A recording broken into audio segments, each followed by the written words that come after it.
Hello friends, నేను మీ చంద్రిక. ఇప్పటి వరకు చేసిన బ్యాంగిల్స్ కంటే ఈ బ్యాంగిల్స్ నాకు చాలా స్పెషల్. నేను ఎప్పుడు బ్యాంగిల్స్ చేస్తున్నా మా పాప మమ్మీ నాకు కూడా చేయవా అంటూ అడుగుతూ ఉంటుంది.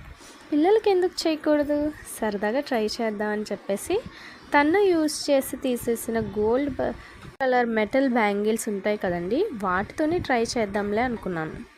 అండ్ మా పాపకి పింక్ కలర్ అంటే చాలా ఇష్టం. సో పింక్ కలర్ బ్యాంగిల్స్ చేద్దామని ఫిక్స్ అయ్యాను. ఫస్ట్ గమ్ పెట్టి థ్రెడ్ని బ్యాంగిల్ చుట్టూ నీట్గా ర్యాప్ చేసుకోవాలి. ఈ ర్యాపింగ్ ప్రాసెస్ అనేది చాలా ఇంపార్టెంట్.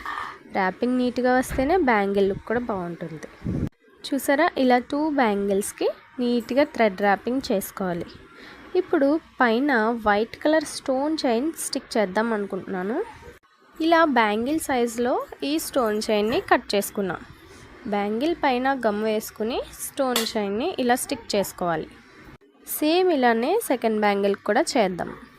ఇప్పుడు 2 బ్యాంగిల్స్ కాసేపు గమ్ ఆరనివ్వాలి. గమ్ కొంచెం డ్రై అయ్యాక సేమ్ థ్రెడ్తో ఆ చైన్ ఊడిపోకుండా సింగిల్ థ్రెడ్తో చైన్ చుట్టూ ఇలా ర్యాపింగ్ చేయాలి. చైన్ ఊడిపోకుండా ఉంటుంది.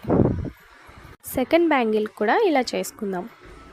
చూసారా, ఫైనల్ లుక్ అయితే ఇలా వచ్చింది. చాలా బాగున్నాయి, నాకైతే చాలా నచ్చినాయి. మా పాపకు కూడా తప్పకుండా నచ్చుతాయి అనుకుంటున్నాను. వీడియో నచ్చితే లైక్ చేసి షేర్ చేయండి. ఇలాంటి మరిన్ని ఇంట్రెస్టింగ్ వీడియోస్ కోసం please like and subscribe my channel.